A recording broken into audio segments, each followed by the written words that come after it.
ونسلم على رسوله الكريم أما بعد فأعوذ بالله من الشيطان الرجيم بسم الله الرحمن الرحيم إن الله وملائكته يصلون على النبي يا أيها الذين آمنوا صلوا عليه وسلموا تسليما اللهم صل على سيدنا مولانا محمد وعلى آل سيدنا مولانا محمد وبارك وسلم صلاة وسلام عليك يا رسول الله صلى الله تعالى عليه وآله وسلم۔ عیسائیوں کو عیسیٰ علیہ السلام کے بارے میں حد سے نہ بڑھنے کی تاکید کی گئی ہے۔ اللہ تعالیٰ نے قرآن پاک میں عیسائیوں کو تاکید فرمائی کہ وہ حضرت عیسیٰ علیہ السلام کے بارے میں افراط و تفریط سے باز رہیں، انہیں خدا اور خدا کا بیٹا بھی نہ کہیں۔ حضرت عیسیٰ علیہ السلام کو نہ خدا کہے نہ خدا کا بیٹا کہے، اور حلول یعنی خدا ان کے اندر اترا ہوا ہے، اور اتحاد یعنی خدا اور عیسیٰ مل کر ایک ہو گئے ہیں، اس کے دعوے کر کے غلو نہ کرے۔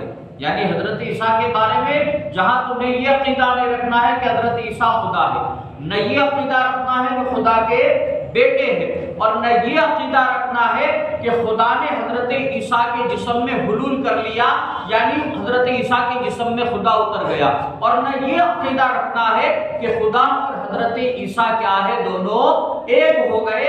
ایسے عقیدے تمہیں نہیں رکھنے، یعنی ان کے بارے میں حضرت عیسیٰ کے بارے میں تمہیں حد سے نہیں بڑھنا، بلکہ ان کے بارے میں یہ عقیدہ رکھے کہ حضرت عیسیٰ علیہ السلام حضرت مریم رضی اللہ تعالی عنہا کے بیٹے ہیں، ان کے لیے اس کے سوا اور کوئی نسب نہیں، صرف اللہ تعالیٰ کے رسول اور اس کا ایک کلمہ ہے جو رب تعالیٰ نے حضرت مریم کی طرف بھیجا، اور اللہ تعالیٰ کی طرف سے ایک خاص روح ہے۔ یہ عقیدہ تمہیں رکھنا ہے۔ اب اللہ تعالیٰ قرآن میں ارشاد فرماتا ہے، اے کتاب والو، اپنے دین میں حد سے نہ بڑھو اور اللہ پر سچ کے سوا کوئی بات نہ کہو۔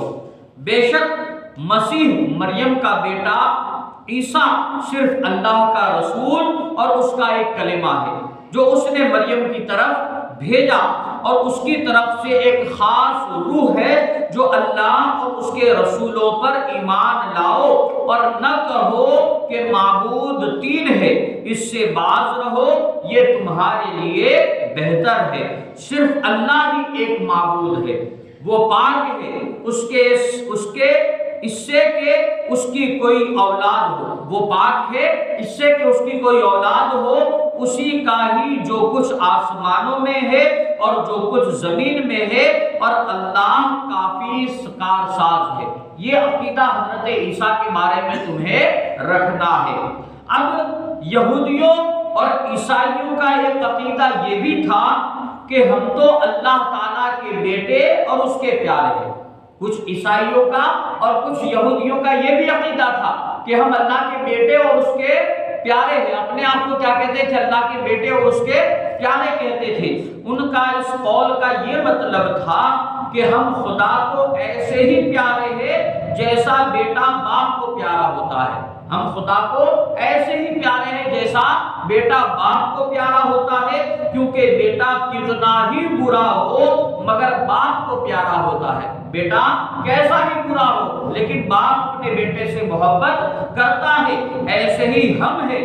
یہاں بیٹے سے مراد اولاد نہیں ہے، کیونکہ وہ لوگ خود کو اس معنی میں خدا کا بیٹا نہیں کہتے تھے کہ ہم خدا کی اولاد ہیں، بلکہ اس معنی میں خدا کا بیٹا کہتے تھے کہ جس طرح باپ اپنے بیٹے سے محبت کرتا ہے، اسی طرح خدا کیا ہے، ہم سے بھی محبت کرتا ہے۔ لہذا کچھ یہودی اور کچھ عیسائی اپنے آپ کو کیا کہتے تھے؟ اللہ کا بیٹا اور اللہ کا پیارا کہتے تھے۔ اب ان کے رد میں اللہ نے قرآن میں ارشاد فرمایا کہ اے حبیب تم فرما دو، اگر ایسا ہے تو پھر وہ تمہیں تمہارے گناہوں پر عذاب کیوں دیتا؟ اگر تم کہتے ہو نا کہ ہم کیا ہے، اللہ کے بیٹے اور اس کے پیارے ہیں، اگر یہی بات ہوتی تو پھر اللہ تمہیں تمہارے گناہوں پر عذاب کیوں دیتا؟ بلکہ تم بھی اس کی مخلوق میں سے عام آدمی ہو، جس طرح اللہ کی دوسری مخلوق ہے نا، اسی طرح کیا ہے تم بھی اللہ کی مخلوق ہو۔ وہ جسے چاہتا ہے بخش دیتا ہے اور جسے چاہتا ہے سزا دیتا ہے۔ اللہ کے دست قدرت میں ہے، جسے چاہے بخش دے، جسے چاہے وہ سزا دے۔ اور آسمانوں اور زمین اور جو کچھ اس کے درمیان ہے سب کی سلطنت اللہ ہی کے لیے ہے اور اسی کی طرف ہمیں پھرنا ہے۔ جو کچھ آسمان اور زمین کے اندر ہے ساری کیا ہے ملکیت اللہ کی ہے اور ہمیں کیا ہے اسی کی طرف پھرنا ہے۔ تو عیسائیوں کا اور کچھ یہودیوں کا جو یہ عقیدہ تھا کہ معاذ اللہ اللہ کے بیٹے اور اس کے پیارے ہیں، تو اللہ نے قرآن میں اس کا رد فرما دیا کہ ایسی کوئی بات نہیں۔ جس طرح تم میری دوسری مخلوقات ہے اسی طرح کیا ہے تم بھی ایک مخلوق یعنی کیا ہے آدمی ہو، لہذا اللہ جسے چاہتا ہے عذاب دیتا ہے اور جسے چاہتا ہے بخش دیتا ہے۔ رب قدیر کی بارگاہ میں دعا ہے اللہ تبارک و تعالی علم دین سمجھ کر اس پر عمل کرنے کی نیک توفیق